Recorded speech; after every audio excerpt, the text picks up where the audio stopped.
The trade deadline is just over a week away. It's time to rank the Timberwolves' top tier and mid-tier options. Collin Sexton or Coby White?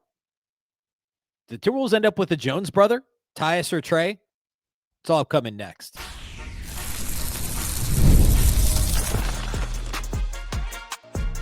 You are Locked On Timberwolves, your daily Minnesota Timberwolves podcast. Part of the Locked On Podcast Network, your team every day. Hello and welcome to the Locked On Wolves podcast, part of the Locked On Podcast Network, now the #1 sports podcast network. Today's episode is brought to you by FanDuel. It's the last call for football on FanDuel. Just one football game left this season. If you're a new customer, bet just $5 and get $200 in bonus bets if you win. Happy Wednesday, everybody. Happy hump day. And it is a Timberwolves game day. The Wolves are back in action here tonight against the Dallas Mavericks. We'll touch on that a little bit as a game preview here toward the end of the show, but I want to spend the most of the show today, I should say, talking about the trade deadline. We are 8 days away, 1 week from tomorrow, and there are a number of names that we've talked about on this show that are I've talked about a lot of guys who are rumored to be Timberwolves targets and just some other guys who I feel like the Wolves could go after. Today, I want to focus on what I would call 4 big swings. We're not talking like LaMelo Ball, James Harden swings, but like realistic big swings that the Wolves could try and make this year. And I want to rank them and give you who I would pick among those 4. And then also 3 medium swings. Again, all guys who have been, who there are reporters with sources saying the Timberwolves have interest in these players. True or untrue, I don't know, but they're all reputable reporters who are making these reports. And so we'll get into each of these 7 guys. I'll tell you who I like among the big swings, who I like among the medium swings, and that's what we'll spend most of today doing. A big thank you off the top for making Locked On Wolves your first listen every single day. Of course, this show is free and available everywhere. That includes YouTube as well as all of your favorite audio platforms. Wherever you like to listen to podcasts, you can find Locked On Wolves. All right, so again, what I want to do is I want to start with the 4 guys who I think I would consider to be big swings, and I'll say who they are right now, not to bury the lead here, and then we're going to go through each one. I'll talk pros and cons, and I'll tell you who I like the most from this group. This is what I would consider a realistic big swing. And all of these guys are going to require more than one asset, right? Like they could go out and probably trade Rob Dillingham for somebody who gives them some depth and maybe is an expiring and whatever smaller piece. Or they could trade just Mike Conley for an even smaller piece. Or they could combine those 2 guys plus second-round picks. They've got a 2028 pick swap they could make in a first-round pick swap if they feel like they need to for some of these guys. So these are all players that are going to require more. And actually, a couple of them probably, maybe, could require another team to get involved. So the 4 guys I want to talk about are Collin Sexton from Charlotte, Coby White from the Bulls, Darius Garland, of course, from the Cavs, and then Malik Monk with the Sacramento Kings. Darius Garland is the outlier in terms of contract. He's making $39 million this year. He's got 2 more years on his deal. We'll talk about that here in a second. Surely the Timberwolves would need a third team here unless they're trading like a Julius Randle size contract, even Reid, Rudy Gobert. I don't think they're doing that. So I'm setting that aside and saying there would need to be a third team in a Darius Garland trade. And before you throw something at your screen or car or whatever you're listening or watching this on, I'm not saying the Wolves should trade for Darius Garland. I'm saying he is a realistic target who the Wolves have been linked to. And I'm going to tell you what my thoughts are in a potential Darius Garland trade. I want to start with Collin Sexton. Collin Sexton, there actually was a recent report that came out. I think it was Brett Siegel at Clutch Points, just saying who it's from, that mentioned that the Hornets are looking for either, and I'm just going to read exactly what it was, what was reported, at least one asset of value, which is a really funny way to say any of this. But what that means is a young player or a draft pick. Okay. Now, we know the Timberwolves don't have just a straight up draft pick to trade. They could swap picks in 2028. That may or may not be attractive to a team like Charlotte. There's obviously value to that. Beyond that, though, Rob Dillingham, of course, would check the young player box. That is what the Timberwolves would dangle in this trade. In terms of salary matching, you'd have to go Conley plus Dillingham plus one more guy. And then you could do it without involving another team. So maybe it's just throwing this out there. It's Dillingham, it's Conley, it's TJ Shannon plus a future second, or plus maybe it's 2 future seconds, or the pick in 28 or whatever. It could be done without a third team. Okay. Setting that aside now. The pros of acquiring Collin Sexton. I think next to Darius Garland, the best case scenario, the best version of Collin Sexton is better than any of the 7 guys we're going to talk about today. I think he adds legit scoring punch. He's an 18.5 point per game scorer for his career. I know he's played on bad teams, some bad Cleveland teams, some bad Utah teams, some bad this year, now a bad Charlotte team. That's all true. But he can score, and he's not going to be asked to score 18.5 points per game for the Timberwolves. He's going to be asked to come off the bench and score 14, 15 a game like Reid. Legitimate scoring punch for his career. He's 39% on threes. He's like 47% for the field overall. This year, he's 38% on threes. And last year, he was nearly 41% in his last year with Utah. So he's a plus shooter. He's not an outstanding shooter. He's an above average shooter. Adds legit scoring punch. Scores a lot in that 3 to 10 foot range, which is like what Jaden does a lot of, and Anthony Edwards has done a lot more of this year. Doesn't get all the way to the rim. He's not going to increase your free throw attempts all that much, but he's a really good scorer. The cons, he's only 6'3". He doesn't really help you defensively. He's really more of a combo guard than a true point guard. And again, he doesn't get to the line all that much. So he's an undersized scoring combo guard. Okay. He's more dynamic than DiVincenzo. I think overall he can play point guard better than DiVincenzo. He's not replacing him, to be clear. Like Dante's not being traded in my version of this trade. Dante's not going anywhere. But he then could fill the Mike Conley role and again, more of a scorer than Mike Conley, but between DiVincenzo, Reid, and Sexton, you've now got enough scoring and enough creation for others, enough facilitation that you can make the thing work. Now, the question with Collin Sexton is, do you try and extend him? He's making almost $19 million this year. He's an expiring contract. So are you going to get pulled into the Collin Sexton business, which isn't the worst business to be in? He is 27, so he's about to enter his prime. He's probably already in his physical prime, and there have been some injuries here and there, but he's mostly played for bad teams. So I don't know that the Wolves would get pulled into extending him. And he was traded straight up for Jusuf Nurkic last offseason. I feel like the Wolves could get him without adding too much in terms of draft capital. I don't think they should trade the 28 swap in a deal for Collin Sexton. My offer would be that, 3 of the guys I mentioned, Conley, Dillingham, and one of Shannon or Leonard Miller, or somebody else if they'd want somebody else at a minimum, but it's probably one of those 2 guys. And then a future second at most. I think that's reasonable for a rental of this value. Like, Collin Sexton is a really good player. I think he would improve the Timberwolves, and I like him off the bench for the Wolves. Coby White, $12.8 million expiring contract as well. We've talked a lot about him. I don't want to spend as much time about him today. He's probably the most overall dynamic offensive player on this list. He averaged over 20 points per game last year. He's about 19 this year. He's obviously been hurt a little bit. He's only 25. So if you do extend him, again, an expiring deal, there's still improvement to be had. He's only 25. He gets to the rim and he shoots threes. He doesn't actually get to the rim that much, but he gets to the rim a little bit more than, say, Collin Sexton. Doesn't really shoot mid-range shots. Because he's more of a threes guy, the free throw rate's even lower. And for somebody who shoots as many threes as he does, he's always been around league average, 37 to 38%, doesn't get to the free throw line that much. So he's more of a volume. He's not completely inefficient, but he's more of a volume, like so-so efficiency scorer, but there's enough punch and dynamic scoring ability there and some upside that I think he's intriguing. Neither one of these guys, Sexton or White, are very good defensively. White's a little bit bigger than Sexton. They don't help you defensively, to be clear.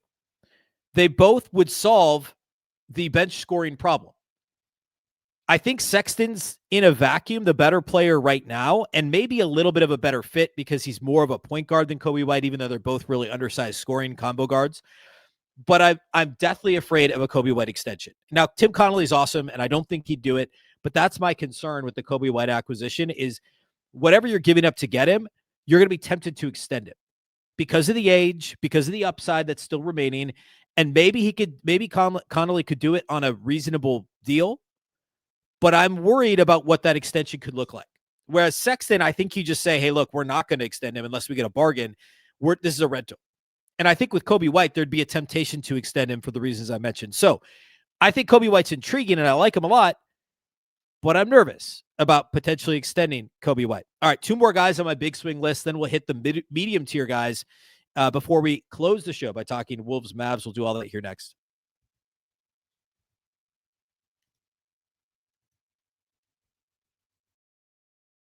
I carry a lot of responsibility in my household. If something happened to me, there would be serious consequences. We have a mortgage, we got tuition, we got everyday bills. Those aren't going anywhere if something happens to me. And I know that's an overwhelming feeling, but I'm taking steps to protect my family by getting life insurance through Ethos. Ethos makes getting life insurance fast, easy, and 100% online. You can get a quote in seconds, apply in minutes, and get same-day coverage. There's no medical exam. You just answer a few simple health questions. You can get up to $3 million in coverage. Some policies are as low as $30 a month. And as of March 2025, Business Insider named Ethos the #1 no medical exam instant life insurance provider. Ethos has 4.8 out of 5 stars on Trustpilot with over 3,000 reviews. Protect your family with life insurance from Ethos now by going to ethos.com/LocdownNBA. In as little as 10 minutes, you can get your free quote and up to $3 million in coverage at ethos.com/LocdownNBA. That's ethos.com/LocdownNBA. Ethos.com/LocdownNBA. Application times and rates may vary.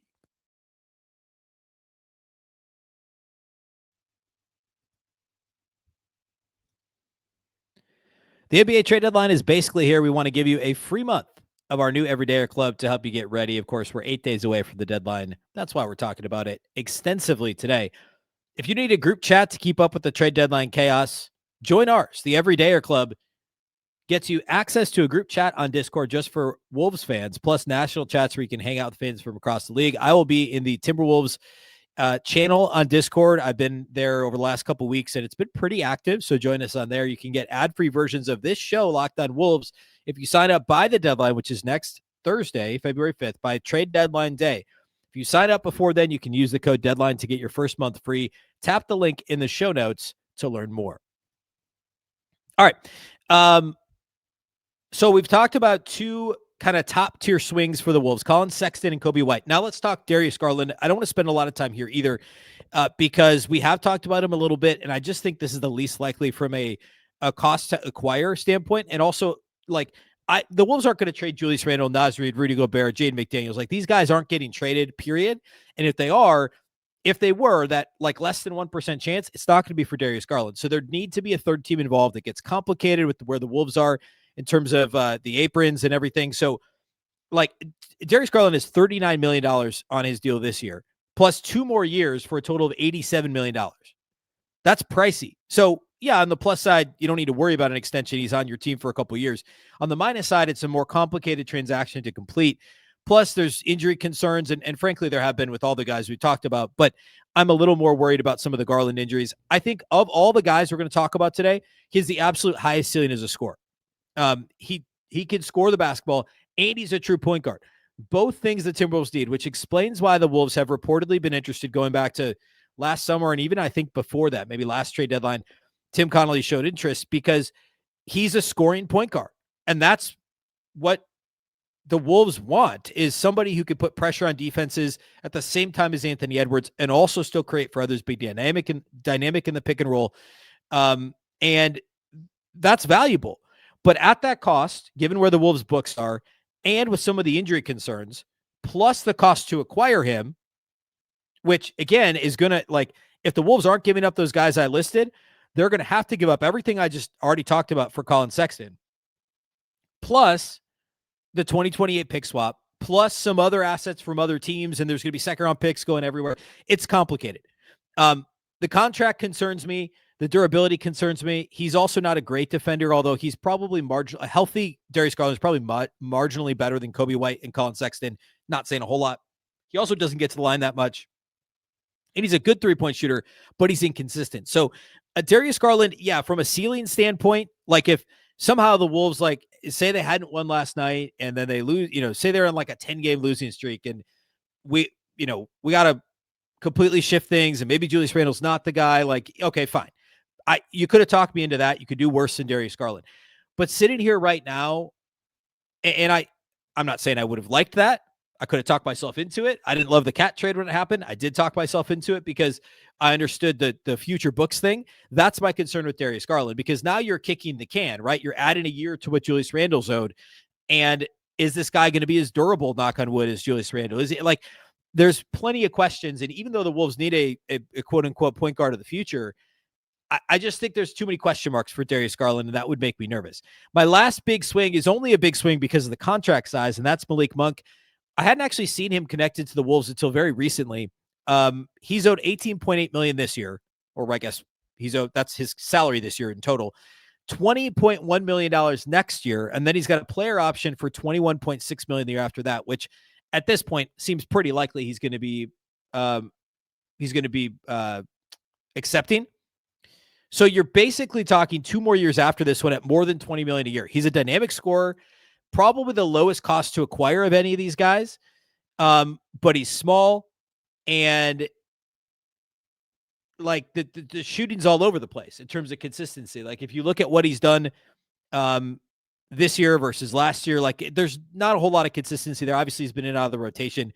Sacramento's just a mess overall. I don't like Malik Monk as a Wolves option. I like Malik Monk as a player. Like if in a vacuum, yeah, add him to the Timberwolves. Bench punch, yes, they need it. But he costs what, $18 million more than Bones Highland. And he's a shooting guard that mostly only shoots threes and is streaky and undersized. Like I just don't think the fit makes sense because of the contract. If he was an expiring deal, let's have the conversation, right? Let's talk about, I wouldn't give up what I'd give up for Sexton, but let's talk about, Conley and Dillingham plus no picks for an expiring Malik Monk, but he's not. And that scares me. So among the big tier guys, or the bigger tier guys, I'd actually probably rank them in the order I just listed them, which I didn't mean to do. I'd go Collin Sexton, number 1. I am intrigued by what Collin Sexton can do, even as a rental. He's my favorite big swing trade target. Coby White, number 2. Worried about a potential extension. Darius Garland, number 3, and Malik Monk, number 4. But I really it'd take a lot for me to be enthused about a Garland or a Monk acquisition.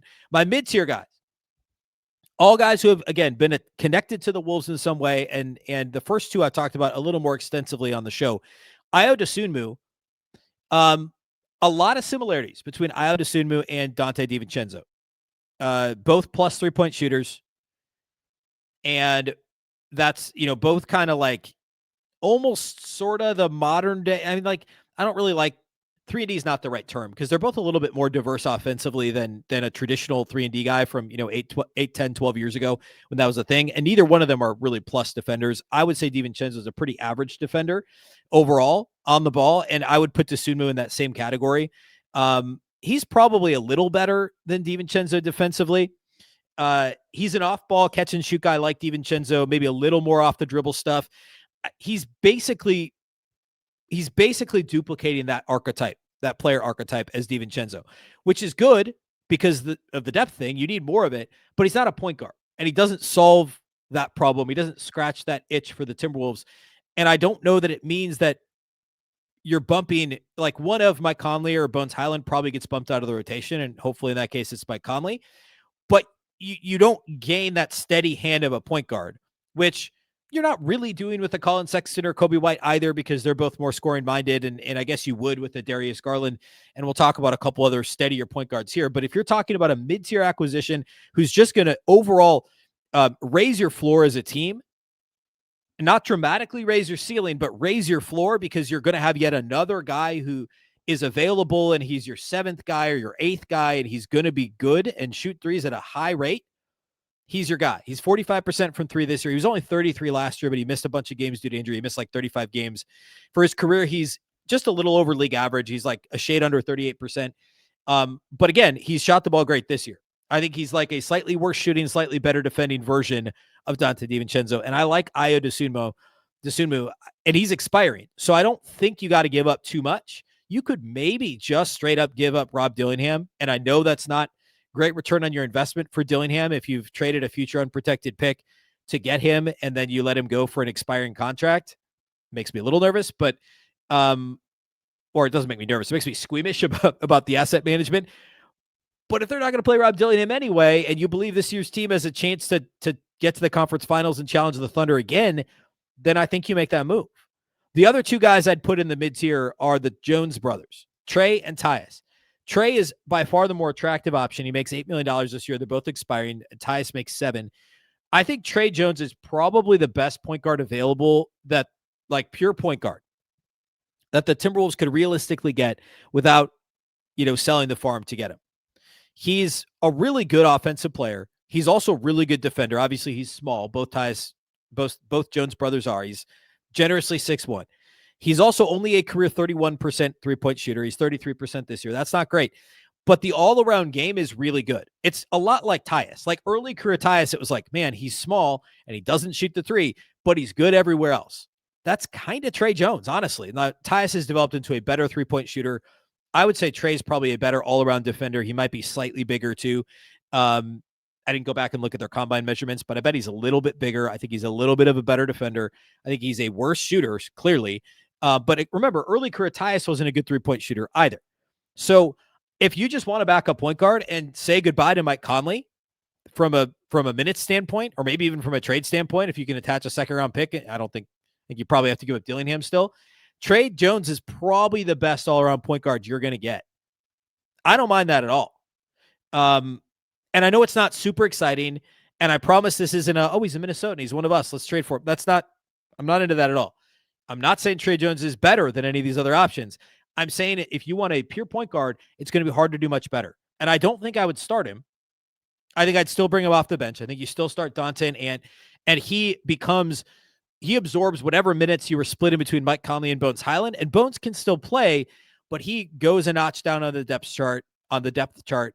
If you're trading Dillingham, like Bones becomes your 10th guy, your shot in the arm. We need some offense. We need some scoring in the backcourt, but Tre Jones becomes your every night steady hand in the backcourt. I think that there's a lot to like there. I'll talk about Tyus next, and I'll tell you who I think how I would rank my mid-tier options for the Timberwolves before we talk Wolves Mavs. We'll do that here next to close out the show.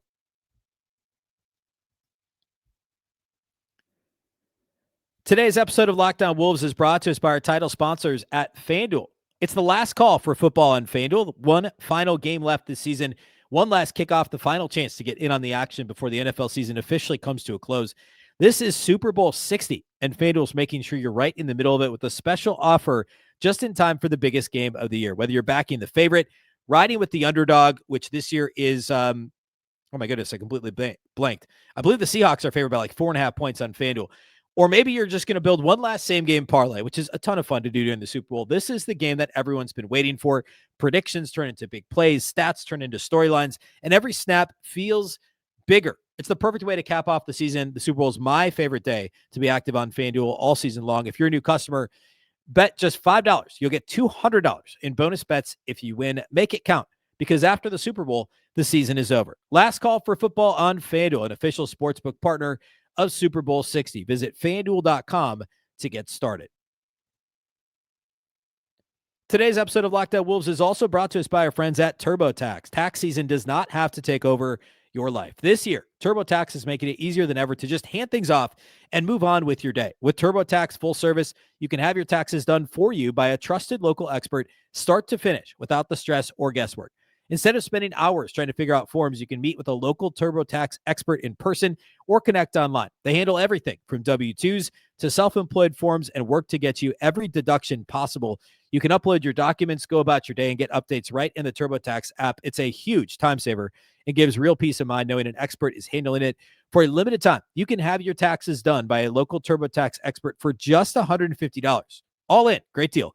If a TurboTax expert did not file for you last year, again, $150, that's it. If a TurboTax expert did not file for you last year, just file by February 28th, which is a month from today. Take taxes off your plate and get back to your life. Visit TurboTax.com/local to book your appointment today.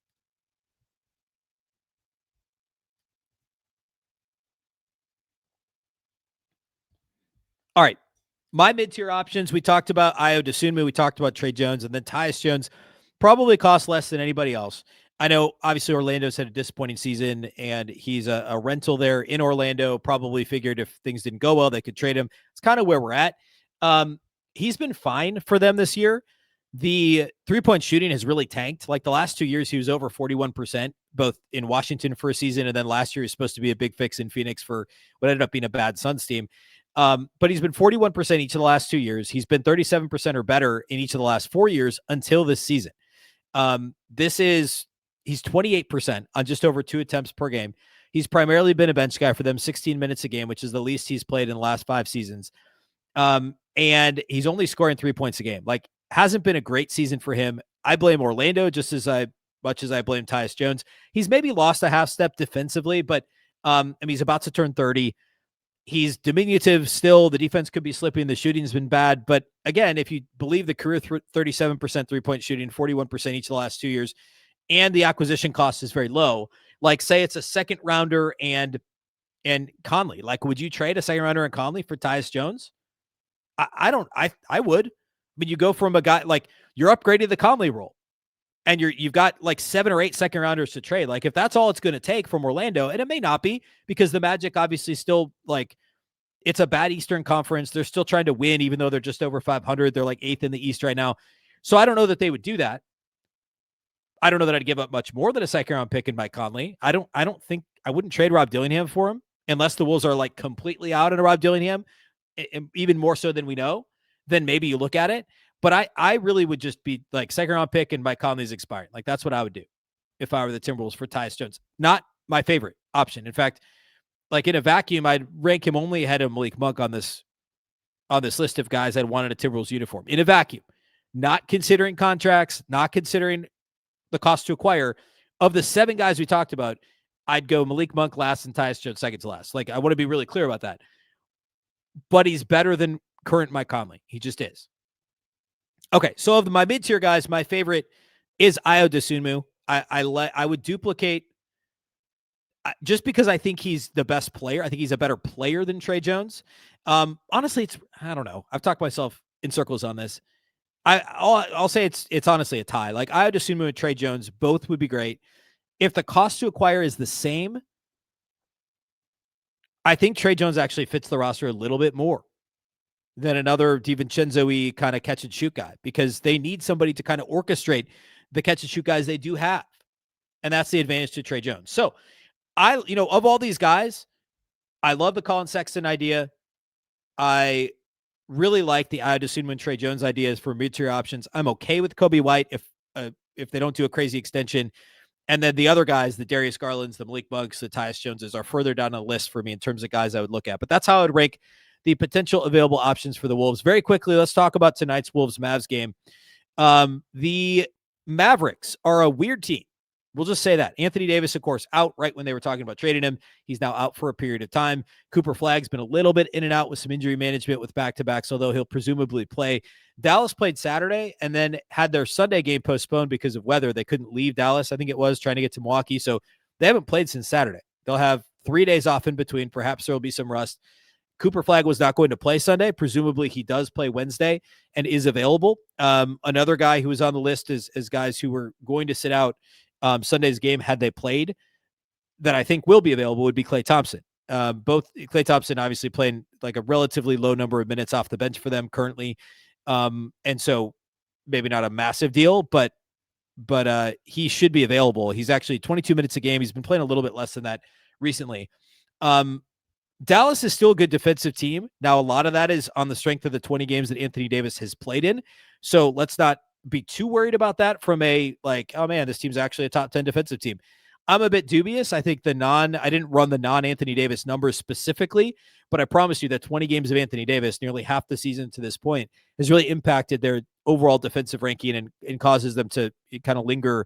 Right now, they're 10th on cleaning the glass at defense, but the offense has been brutal. They're 28th in offensive efficiency.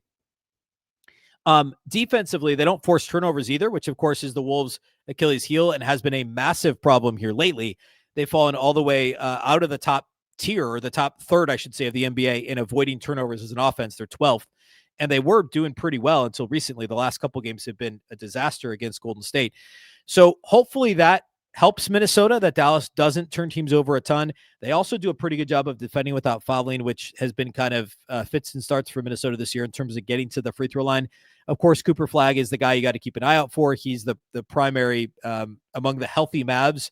Obviously, no Kyrie, no Anthony Davis. Like that's who you got to look out for in this matchup. It's also just a really long injury report. Like Max Christie was questionable on Sunday, Of course, brother, former Gophers player Cam Christie, and he's been really good this year. I mentioned him last week on a show as a potential kind of deep cut trade target for Minnesota. Like assuming he plays, that's another guy who could definitely hurt you. The last time the Wolves played against Dallas, he played and started and played 19 minutes and actually didn't do a whole lot. That became a blowout very quickly.